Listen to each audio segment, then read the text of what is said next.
Bueno, hoy nos encontramos en los micrófonos de Caracol Radio con el periodista Juan Arredondo, el cual es un fotógrafo estadounidense, pero de origen colombiano, nacido en Pereira y ganador del premio WordPress Photo. Ahorita es profesor adjunto de la Universidad de Columbia, ha colaborado con The New York Times y National Geographic y sus fotografías han aparecido en The Wall Street Journal, Newsweek, ESPN, Vanity Fair, Le Monde Magazine, entre otros medios de comunicación. ¿Es así, Juan? Sí, eso es correcto. Vale, la cita que nos reúne hoy es hablar sobre tu experiencia o sobre su experiencia, más bien cubriendo la guerra en Ucrania. Juan fue herido en marzo de 2023 en Irpin, al oeste de Kiev. ¿Es así? ¿Es correcto? Sí, Julián, eso es correcto. Yo me encontraba con mi colega y amigo Bren Renault. Los dos estábamos, la razón por la que habíamos viajado a Ucrania era para documentar el desplazamiento forzado y masivo pues, de los ucranianos debido a la invasión rusa. Esto era hacía parte de un documental que estábamos haciendo ya en diferentes países sobre el tema de la migración a nivel global. Entonces, pues después de 5 o 6 días de iniciar el conflicto en Ucrania, pues decidimos que ameritaba que nosotros viajáramos para poder cubrir ese desplazamiento y la evacuación pues masiva de los ciudadanos ucranianos en medio de la invasión rusa. Correcto. Antes de irnos a esa experiencia en Ucrania, quisiera iniciar con esta pregunta y es, la profesión de corresponsal y más de corresponsal de guerra suele ser peligrosa, ¿no? Hablando con otros corresponsales, uno se juega la vida. Cuál es ese incentivo? ¿Cuál es esa, digamos, esas ganas para seguir después de que haya sido herido y haya perdido a su compañero? Pues mira, Julián, lo que pasa es que una cosa que yo quisiera como aclararle a los oyentes, hay una de pronto una noción de que justamente esa profesión es de gente que toma riesgos. Eso sí es cierto que tomamos riesgos, pero unos riesgos dentro de la medida que son, los calculamos, ¿no? Obviamente uno no va a un conflicto sin tomar ciertas precauciones, sin tener ciertos entrenamientos previos o sin tener pues ya una experiencia que le permita a uno sentirse, digamos, de cierta forma cómodo y saber navegar situaciones como de esa índole, pues que son el conflicto. Cuando nosotros viajábamos a Ucrania, pues sabíamos de por sí que ya era una zona peligrosa, que no sabíamos exactamente en qué nos íbamos a topar. Sabíamos que los rusos estaban tratando de tomarse la ciudad de Kiev, pero el interés de nosotros no era ese exactamente, era más el desplazamiento forzado de las personas. Entonces, pues una de las motivaciones de nosotros estar en esos lugares, tanto mi colega que Bren, que ya había estado en Somalia, en Irak, en Afganistán, yo que también he estado en zonas de conflicto en Latinoamérica y ahí pues en Ucrania, es poder evidenciar y documentar justamente los hechos que están ocurriendo, ¿no? Porque es importante documentar eso, no solamente pues para la historia, sino pues por lo que estamos viendo justamente en estos momentos, que hay eh, presidentes o hay administraciones a nivel mundial que niegan de quién fue el agresor de este conflicto o cómo se inició un conflicto. Y lo que a nosotros nos interesa es, uno, documentar la verdad y los hechos. Y lo otro, pues en el caso de nosotros, es documentar por toda la situación, el trauma y las dificultades que estaban viviendo en ese entonces, o aún, pero en ese entonces los ciudadanos ucranios con la invasión rusa. Entonces, pues parte de la profesión de uno es poder documentar y darles una voz a las personas que están justamente sufriendo o viviendo una situación como una situación de conflicto. Y esa es la motivación, al menos para mí, es esa, es poderle darle voz a esas personas y poder estar ahí y evidenciar la historia que está ocurriendo, pues que igual es un documento histórico que puede ser utilizado para informar a los televidentes, a los oyentes, a los lectores, dependiendo del medio para el que uno esté trabajando. Ok, justamente mencionaba usted que antes de ir a algún lugar así calculaban los riesgos. ¿Cómo era ese proceso Sí, de calcularlos? ¿Qué hacían para medir esos peligros? Sí, pues, primero es tomar las precauciones debidas, ¿no? Tener seguros que nos cubran como seguros médicos, seguros de incidentes en zonas de conflicto que son pues muy diferentes al seguro médico que puede tener una persona. Es informarnos muy bien con la gente que está en el terreno, de cuáles son las circunstancias, de cómo están de cómo está la situación, de cómo se puede ingresar a ese país o a ese territorio, cómo se puede navegar, porque pues una zona de conflicto todas las reglas se van por la ventana, digamos así, se botan pues por la ventana. O sea, ahí en esos momentos el orden es muy diferente, la gobernabilidad se pierde, no se sabe, no se tiene claridad exactamente qué es lo que está ocurriendo. Entonces, para uno es muy importante saber eso de antemano, ¿no? Obviamente todo esto tiene un componente de sorpresa, un componente que uno no puede predecir, hay un componente de incertidumbre, pero uno trata de minimizar ese porcentaje, tratando también de tomar precauciones como qué tipo de protección necesitamos, poder tener, por ejemplo, un acompañante, un traductor, un conductor que sepa muy bien las zonas, también estar alertas en el momento que estamos en terreno, pues tomar ciertas precauciones y seguir ciertas medidas que uno ya sabe por su entrenamiento, por su experiencia. Em, eh, en el caso de nosotros, por ejemplo, nos cercioramos de que siempre que estuviéramos identificados como prensa, para que no fuéramos a ser agredidos. Sin embargo, eso pues no importó en el caso de nosotros y igual nos atacaron, lo cual es un crimen de guerra, ¿no? Entonces esas cosas pues uno las toma en cuenta, las toma y toma esas precauciones antes de llegar. Y ya una vez en terreno, pues obviamente las cosas cambian porque la guerra es impredecible, uno no sabe en qué momento el ataque vaya a cambiar, el frente vaya a cambiar, y eso es lo que uno tiene que estar como muy alerta a poder uno asimilar y poderse uno adaptar a lo que está ocurriendo en el terreno. Juan, usted previamente decía que estos trabajos son un documento, precisamente un documento de carácter histórico, o radial o escrito, dependiendo del medio. Quisiera preguntarle, en estos años dedicándose a esta profesión, ¿cuál ha sido ese evento que más lo marcó? ¿Te refieres a lo del conflicto en Ucrania o en general? En general de su carrera periodística y fotográfica, ¿cuál es ese evento que más Pues lo mira, marcó? es que he tenido varios, obviamente algunos que son mucho más a nivel personal, obviamente la muerte pues de mi amigo y mi colega ha sido uno de los como que más me ha marcado, pues porque me tocó verlo ahí morir frente en la parte de adelante del carro. Obviamente esta es la primera vez que tengo una herida de tal gravedad. He estado en otros lugares donde de pronto he corrido un riesgo, pero pues no ha sido de ese nivel. Conflictos, por ejemplo, como el de Venezuela, ¿no? Donde estuve yo en las protestas y donde los periodistas fuimos agredidos, pues, por cubrir esas protestas en las primeras elecciones de Maduro. Cosas así, ¿no? Aquí me pasó en Estados Unidos con George Floyd, cuando se empezó el movimiento del Black Lives Matter, también hubo mucha violencia hacia la prensa. Entonces, pues de esas cosas uno se acuerda mucho, pero yo creo que la que más resalta es esta de Ucrania, porque pues creo que fue un conflicto muy distinto. Yo nunca había estado en un conflicto donde... por ejemplo, se utilizaran los misiles, ¿no? Donde existiera ese peligro de bombardeo constante. Entonces, pues claro, uno se adapta un poco a eso. Es diferente ese tipo de conflicto a un conflicto como más civil, digamos, como tipo protesta, donde se usan estas balas de caucho o se usan, por ejemplo, los gases lacrimógenos. Entonces, diferentes conflictos tienen diferentes propiedades, digámoslo así, donde uno pues como que se trata de adaptar. Esta es la primera vez que yo he estado en un conflicto donde hay este conflicto bélico, pero se usan misiles.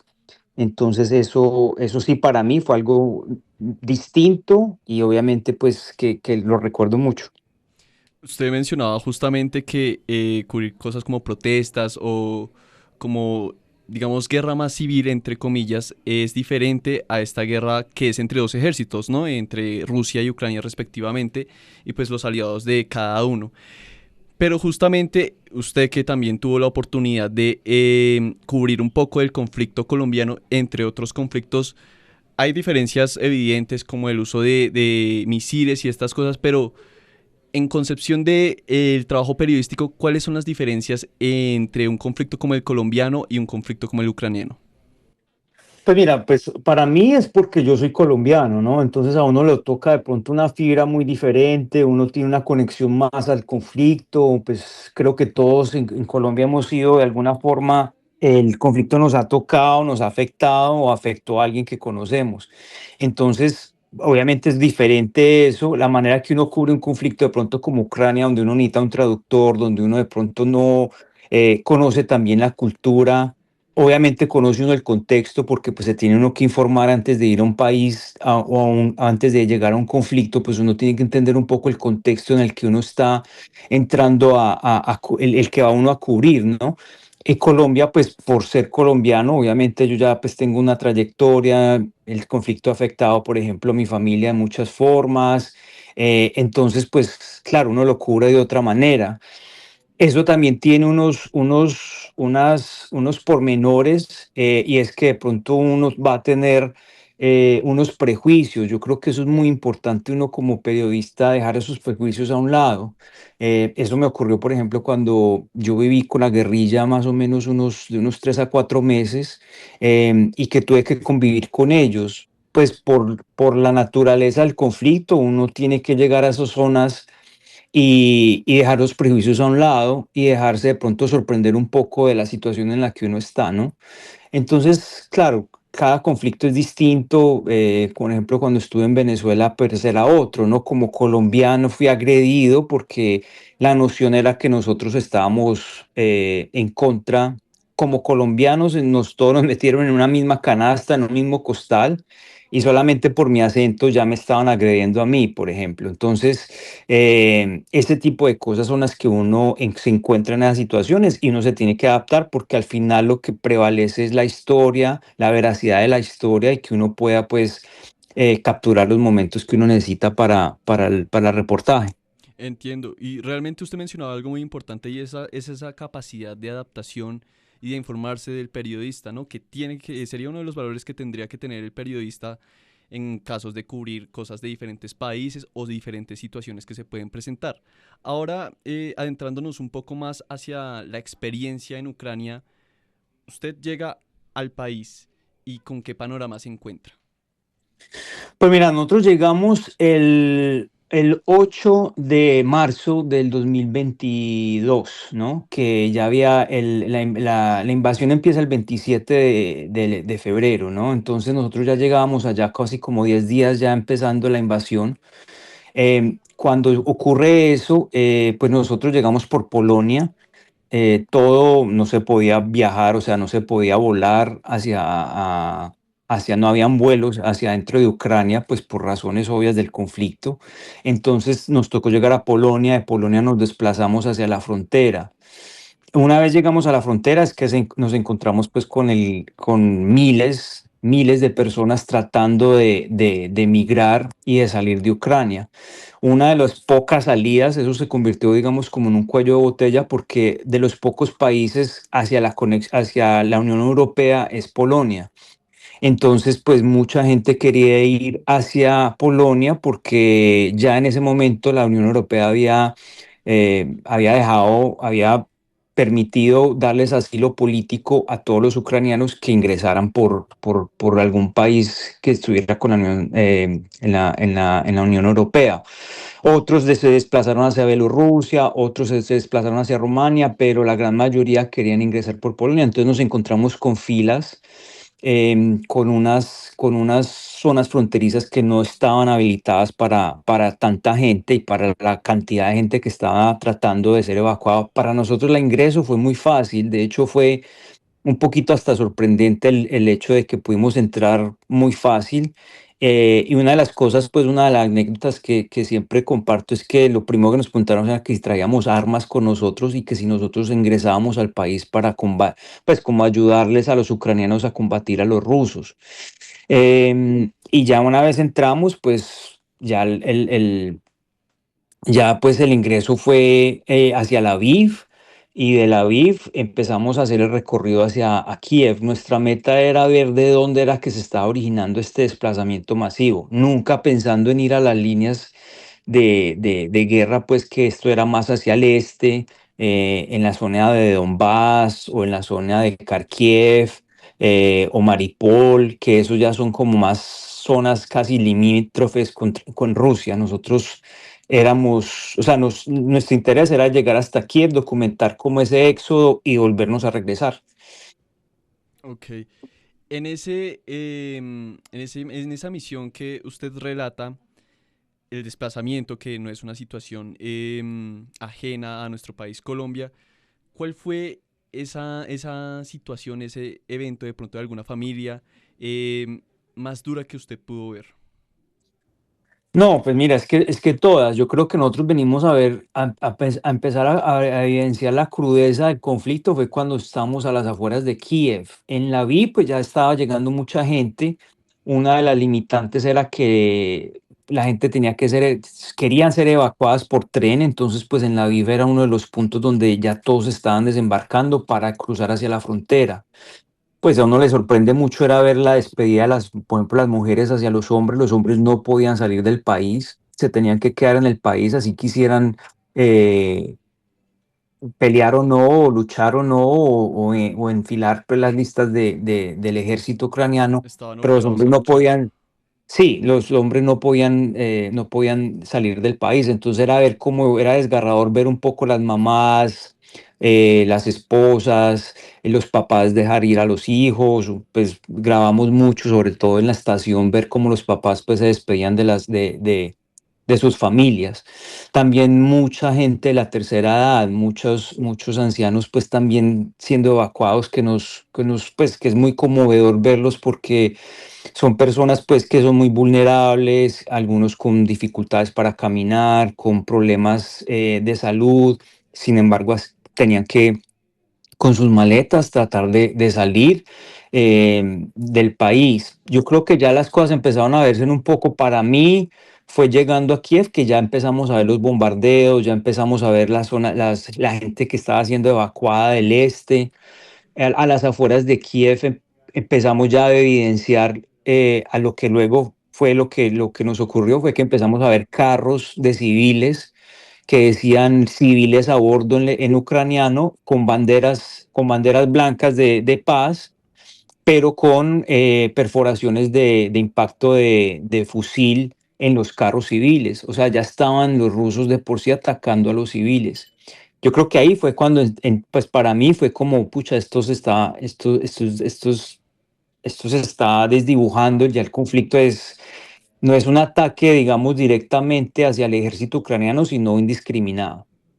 Y semanas después de lo que nos ocurrió el 13 de marzo, pues se evidenció, todo el mundo evidenció las fosas comunes en Bucha, las masacres de Bucha, que fue donde nosotros fuimos atacados. Juan, esta es una pregunta un poco paréntesis.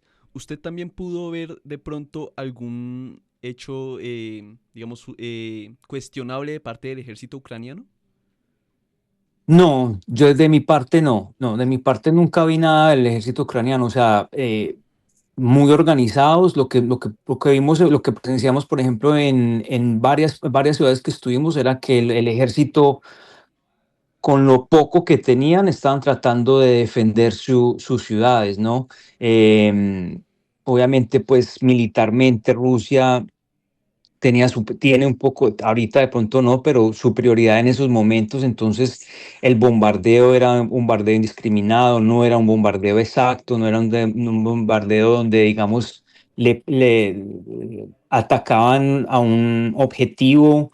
Estos misiles caían en las casas de familias, en cabezas de civiles, o sea, era indiscriminado. Pero de la parte de los militares ucranianos nunca vi yo, nunca me tocó presenciar algún tipo de comportamiento cuestionable, ¿no? Volviendo a la profesión periodística, desde organizaciones o fundaciones más bien como la FLIP o la ONU o la OTAN de pronto, ¿hay algún apoyo que se le ofrezca a los periodistas que van a cubrir estos eventos? No, no, la verdad es que no. Yo creo que no. Esto cuando uno, digamos, cuando nosotros vamos es porque vamos es con o uno va como independiente a cubrirlo, lo cual es pues muy riesgoso, o ya uno va amparado, digamos, o con una organización, ¿no? Porque uno vaya como a trabajar para alguien, o bien sea para un cliente o porque tú ya seas de planta de alguna organización. En el caso de nosotros íbamos con la productora de Time Studios, que era a la que le estábamos haciendo el documental, pero a nosotros nos ocurrió que cuando tuvimos este incidente, ellos no nos dieron un apoyo. Quedamos casi como a desamparados, digámoslo en cierta forma ya. Al menos en mi caso, ese fue lo que me ocurrió y fue afortunadamente por la universidad, por Colombia, que ellos fueron los que me pudieron extraer del país. Con la ayuda de Médicos Sin Fronteras, yo tengo que siempre nombrarlos a ellos porque si no hubiese sido por los Médicos Sin Fronteras que conocí en Kiev, a mí no tenía forma de cómo haber sido evacuado de la capital. Vale, correcto. Juan, ahora quisiera que hiciéramos un ejercicio muy rápido y es que usted elija su foto favorita en Ucrania o en Kiev. ¿Ya la tiene? Pues a ver, yo sí tengo dos. Tengo una de mi amigo cuando estaba caminando sobre una escuela que fue bombardeada. Supuestamente el objetivo era a una cuadra que eran las oficinas del ejército ucraniano en una ciudad que se llama Zaporilla. Y la otra es una foto de esa escuela a la que yo regresé al año siguiente, y esa escuela pues había un salón de clases como de bailes y ahí hay un par de babuchas o de estos zapatos de ballet que estaban en la ventana, pero todo lo demás estaba como derrumbado alrededor. Esa siempre es una imagen que tengo yo como muy presente de eso. Pero yo que tenga alguna foto favorita, no, son recuerdos que tengo en la cabeza, ¿no? También recuerdo una foto que tengo donde un señor estaba parado justo en medio del cráter del misil que le derrumbó y le destruyó la casa. Entonces, tiene uno como esos, digamos, como un poco un flashback, como imágenes que se le vienen a uno así, pero una favorita no tengo esas presentes porque siempre las recuerdo mucho. Esas serían las historias más profundas detrás de esas fotografías, ¿correcto? Sí, bueno, hay varias, ¿no? Hay una, me acuerdo mucho, una del puente que cruzamos, que es un puente creo que se hizo muy famoso por las noticias porque era el puente que conectaba a Irpin con Kiev, con la capital. Ese puente fue muy fotografiado, pero yo recuerdo también como fotos de ahí, de muchos juguetes en el piso, de ropas tiradas, cosas de personales que fueron abandonadas. Recuerdo mucho eso. También tengo imágenes, no, estas no son fotos que yo te tomé, pero me recuerdo mucho las imágenes de los animales abandonados en el PIN. Se veía mucha mascota que fue abandonada. Entonces veía uno como los perritos aún en las puertas, como esperando a sus amos que regresaran. Entonces, pues a veces uno pasaba y los acariciaba, pero ellos no se querían ir de ahí. Entonces, como que tengo esos recuerdos, ¿no? Correcto. Ya para ir concluyendo la entrevista, obviamente agradeciendo por su tiempo, Juan, quisiera que entráramos al momento en que usted fue herido y que lamentablemente el periodista estadounidense Brent Renaud falleció. En ese momento Sí. que usted fue herido, ¿qué sintió? ¿Qué pensó? Pues mira, lo primero que pensé fue que, o sea, cuando empezamos a ser atacados, porque eso fue una emboscada, yo lo que primero que pensé fue que aquí me iba a morir, ya, o sea, como que de ahí no quedaba nada más. Yo creo que era un sentimiento encontrado de impotencia de no poder hacer nada, porque yo me encontraba en la parte de atrás de un carro, tratando de cubrirme, pero yo sentía las balas que penetraban al carro, que pegaban, que quebraban los vidrios. Y el último recuerdo que tengo era sobre mi mamá, de pensar en que sería, pues, que ojalá la noticia no fuera tan devastadora de mi muerte, y la otra era como que me resigné, como que entendí que ahí iba a morir y ya, y pues no podía hacer nada. Impresionante. Y para mí eso parece una eternidad, pues yo creo que eso fueron segundos y a los segundos sentí el impacto que me pegó en el glúteo izquierdo. Entonces, en ese momento ya como que reaccioné, me sentí otras cosas, entonces como que salí de ese momento de pensar que me iba a morir, me acaban de herir. Escuché el carro que estaba averiado, el carro para, veo que mi amigo se murió, entonces lo ayudé a salir del carro, por ese momento también me estaba desangrando, entonces como que son muchas emociones a la vez, muy encontradas, ¿no? En un espacio, en un tiempo muy corto. Claro, supongo que en ese momento uno solo piensa en sobrevivir si es que todavía tiene la posibilidad. Y justamente de eso quería que fuera de las últimas preguntas. Y es que si hay algo seguro en la guerra es la muerte, lamentablemente. Y quisiera referirme a su compañero, a Brent Renaud, el estadounidense, el cual lamentablemente sí falleció. Y quería preguntarle en esta preparación que ustedes tienen previo a asistir a no solo Ucrania, sino a cualquier evento de guerra, ¿a ustedes los preparan para algo así?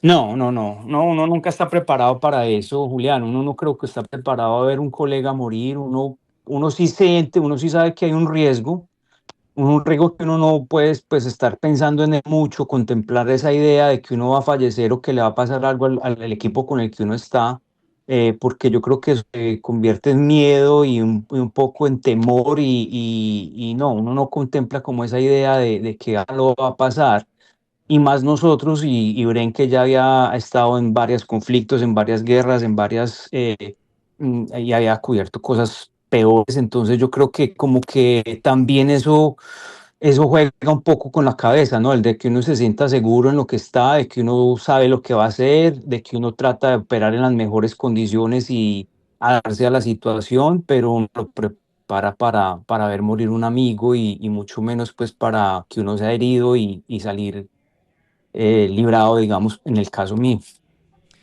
Muchísimas gracias, Juan. Agradecerle por su tiempo con nosotros en Caracol Radio. Y quisiera terminar con esta pregunta y es, ¿qué consejo le daría a las personas que quieren dedicarse a esto? Yo les digo que se preparen muy bien. Yo creo que sería irresponsable de mí. A mis alumnos les digo, no, mucha gente pretende que es comprar una cámara y venga, me voy para el próximo conflicto. No, esto necesita preparación. Es una vocación, para mí esto es una pasión, entonces, pues yo sé hasta qué límite puedo llegar, ya sé que obviamente algo fatal puede ocurrir, pero lo más importante es tener la preparación de vida para esto, capacitarse, hacer entrenamientos en zonas de conflicto, en primeros auxilios, y aún así hay este porcentaje de peligro, pero entonces yo creo que es importante eso, que ellos sepan que hay que prepararse bien para eso. Juan Redondo en los micrófonos de Caracol Radio. Muchísimas gracias nuevamente, Juan, por su tiempo acá con nosotros. Gracias a ti, Julián. Te agradezco mucho.